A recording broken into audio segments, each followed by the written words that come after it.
All right, guys, happy Tuesday. There's so much going on right now in the world. In politics, we have to talk about the Tesla terror attack because there are a ton of conspiracy theories. And of course, I subscribe to some of them.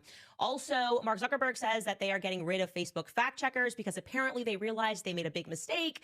I'm not sure if I believe him. In culture, though, we have Justin Bieber must speak about this, you guys. He's apparently unfollowed all of his closest Hollywood managers, even the bodyguard, in a sign that some people are saying is more evidence of the Diddy fallout. And speaking of Justins, I really hope that we're going to have time to get to Justin Baldani and Blake Lively, but I don't feel like we will. Anyways, let's get started. Welcome back to Candace.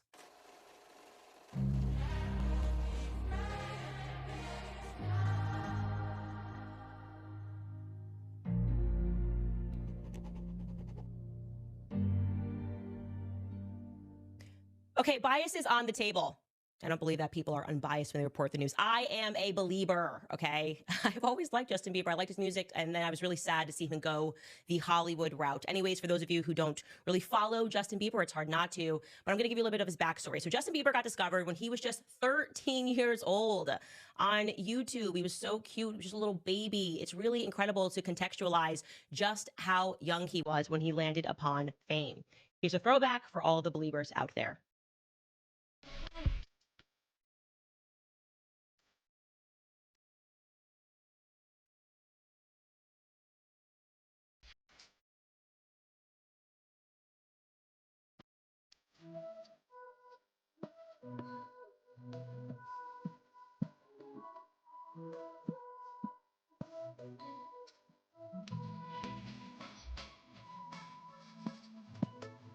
So cute. Okay, you get it. He was just absolutely adorable, obviously, and the young ladies absolutely flocked to him. He was discovered at that time by Scooter Braun, again, just 13 years old. And so you can say Scooter Braun has literally been with Justin Bieber basically throughout his entire life. And I mean, through relationships, drug addictions, and finding love with his now wife and mother of his young son, Jack. His wife, of course, being Hailey Bieber. Long career, long relationship. Okay. Well, over the last few years, we have seen Justin Bieber suddenly crying a lot in public, often with his now wife and mother of his young son, Jack. His wife, of course, being Hailey Bieber. Long career, long relationship. Okay. Well, over the last few years, we have seen Justin Bieber suddenly crying a lot in public, often with his wife, Hailey, and many people wondered what was really going on behind those tears. Some people speculated it was them and they were breaking up, but I didn't get that gut instinct. Rather, it seemed to me that as he was making his way back to God, almost back to reality, suddenly he became very emotional, because that kind of happens for people that go through addictions and they're finding their sobriety and they're reflecting on who they were throughout those addictions. You will have these emotional breakdowns. And when it came to Justin Bieber, people wanted to know, what were those breakdowns really about? Okay. And so I'll give you just one example of what I'm speaking about. He did an interview back in 2020 with Zane Lowe. I think this was on Apple Music. And he was speaking about another young artist that was coming up, Billie Eilish, and Eilish. And he was basically speaking about how he wanted to protect her because she was now another young person, a rising artist in the industry. And sort of out of nowhere, he became quite overcome with emotion. Take a listen. Did you feel protective of her? Yeah, I definitely feel protective of her. It was hard for me being that young and being in the industry and not knowing where to turn, and everyone, telling me they love me and, just turn their back on you in a second. So yeah, it's hard because I want her to know that, she can count on me, but at the end of the day, I'm never gonna force myself to be in a relationship with her. It has to be natural, right? So I just kind of, let her do her thing, and if she ever needs me, I'm gonna be here for her. But yeah, just protecting those moments, because people take for granted encounters, and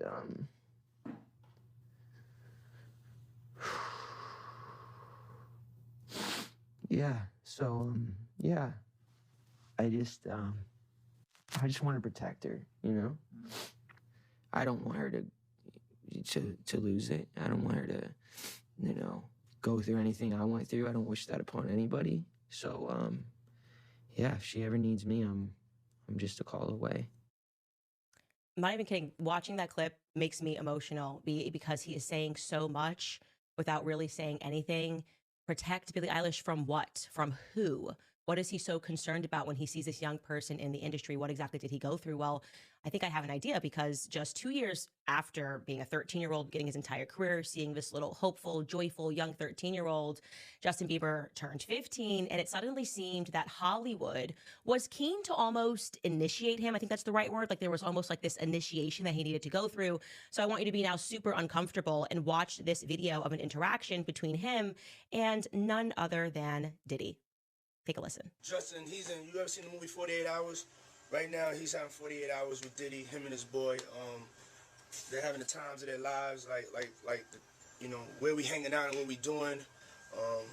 We can't really disclose, but it's definitely a 15-year-old's dream. I have been given custody of him. He signed to Usher. I'm signed to Usher. I had legal guardianship of Usher when he did his first album. I did Usher's first album. I don't have legal guardianship of him, but for the next 48 hours, he's with me. So and we gonna go full crazy.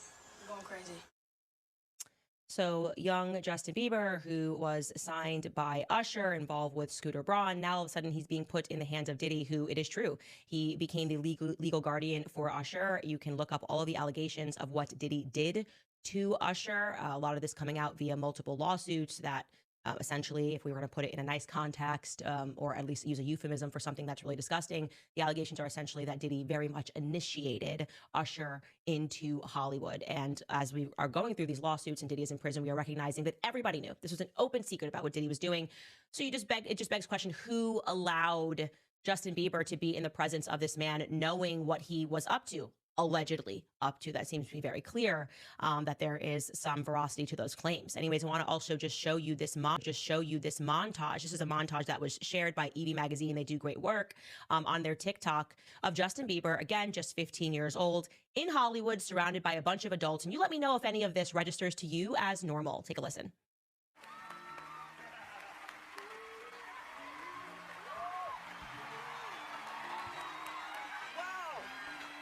I feel violated right now. Wow. Lean into me again.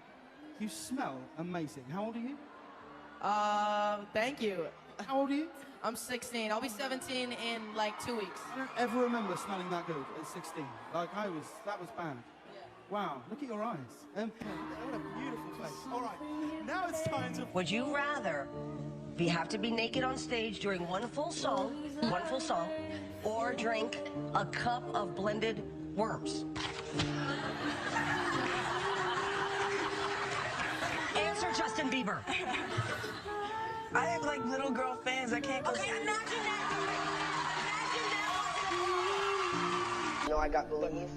Hey, this is a brand new. Has your mom given you the sex talk yet? I mean, like, I really don't want to have that conversation with my mother. Yeah. Like, I've kind of had it with my father. You want to hear? Oh, really? See, my parents never gave me the sex talk. Okay. That last one is really just the sickest, asking a young teenage boy whether or not he's had the sex talk. Like, he's doing a media hit on a radio, and she's asking him as one of the questions, like, have you had the sex talk? This is Hollywood for you guys. This is what I've been speaking to you about, and it has just become so unbelievably clear that it is dark and it is demonic. And so it's not exactly shocking that within no time, Justin Bieber was hooked on drugs. Okay. He spoke about this openly. He was reflecting on this time period, saying that he first became dependent on marijuana when he was 13 years old. And then thereafter, he found himself, quote, sipping lean, popping pills, doing Molly, shrooms, everything throughout his teenage years. And we can definitely bet, after having seen some clips of him partying with Diddy and learning of what these lawsuits are alleging, that essentially there were drugs that were intentionally put in the drinks, that there was this pink cocaine. You know, we've gone through the lawsuit plenty of times. We can imagine that perhaps Justin Bieber was introduced to some drugs that he didn't even know that were being introduced to him. But all of that changed for him when he met and began dating and got engaged to Hailey Bieber. This really became a happy story. He started journeying through faith, spending a lot of time with pastors. Again, going back to those breakdowns he was having, he seemed to be pulling away from his old Hollywood circles.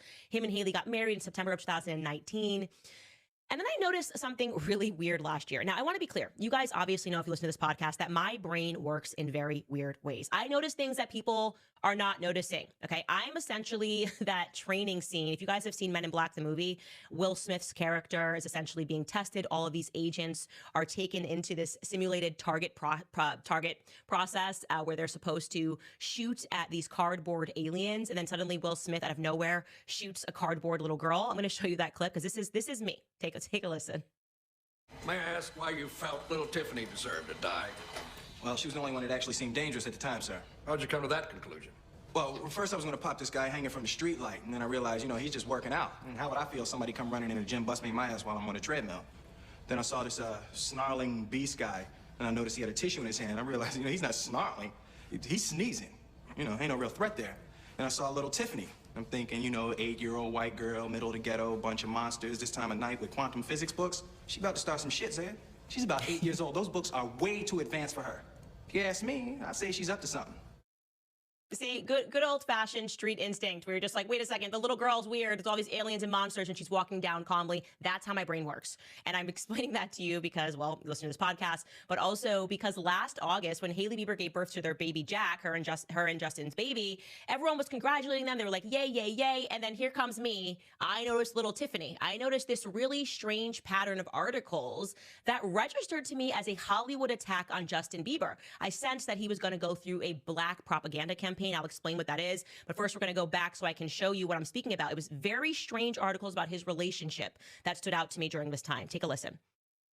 But it was actually something else about this pregnancy and this birth. And it was that leading up to it, just a few weeks before they gave birth. So Hailey Bieber was very pregnant. Suddenly, there were a series of attacks on her and attacks on their marriage. And I'm just giving you just like one of these, showing you, I guess, a bunch of these headlines that came out, essentially saying that Justin Bieber was miserable and that Hailey was blowing through millions of his fortune on her wild luxuries, including a second engagement ring that was worth 1.5 million. You can see another one here in the corner says Bieber having marriage issues, and desperate Justin Bieber accepted an offer from an Indian couple to do their gig for $10 million to keep up with Hailey Bieber's excessive spending. I mean, that's stupid. You offer me $10 million to come sing at your wedding, I will be there. I will learn to sing for $10 million. I will sound like Aretha Franklin. You offer me $10 million to come sing at your wedding. So yes, all of these articles started popping up. And what I basically said in that episode was that Justin Bieber was going through a black propaganda campaign. I'm just extremely in tune with that. One, because I've survived a black propaganda campaign. I know what it looks like when powerful people in the background have decided they want to take you out. And I was made to be in tune with this for a couple of reasons. The first is that the first time that I had even been exposed to this idea of Hollywood operating like a gang, meaning that if you try to get out, they will destroy you. I was told that by Kanye West, obviously my friend. He was explaining this. I was not up to date on Hollywood, how Hollywood was established. I hadn't read the necessary books, but he was explaining to me that they will take everything from you, literally everything from you, if they cannot control you. We all remember this. We all remember all the headlines. Kanye's crazy. He's really lost it, whatever. But I just listened to him and everything that he was saying. And while it sounded unique to me, obviously, as someone who is not in Hollywood, now that I've dabbled and gone through those things in politics, it's not entirely unlike Hollywood. Perhaps it's much more vicious. But it was clear to me that Justin was trying to get out. It was very clear to me that Justin wanted a new life for himself, but he didn't want to be controlled by people in Hollywood. I remember Ye saying to me also that the network of people that is around you, he kept referring to them as handlers, right? He kept saying, the manager, picture the show Entourage. I've never seen it, but I know that it was very big. But the managers and the lawyers and everybody that's in your orbit is actually working together, and they're all pretending that they're your friends, right? So when he says in that clip, Justin Bieber speaking about Billie Eilish, and he says, I know that people will be around you and they'll say that they are your friends, and then they'll stab you in the back. That's what he's referring to. He's basically saying that there are all of these people that are pretending to love you, and they don't actually love you. They are there to control you. That is what Kanye said, and Justin Bieber is now essentially replicating exactly what Kanye is saying, but in a very different way, less drastic.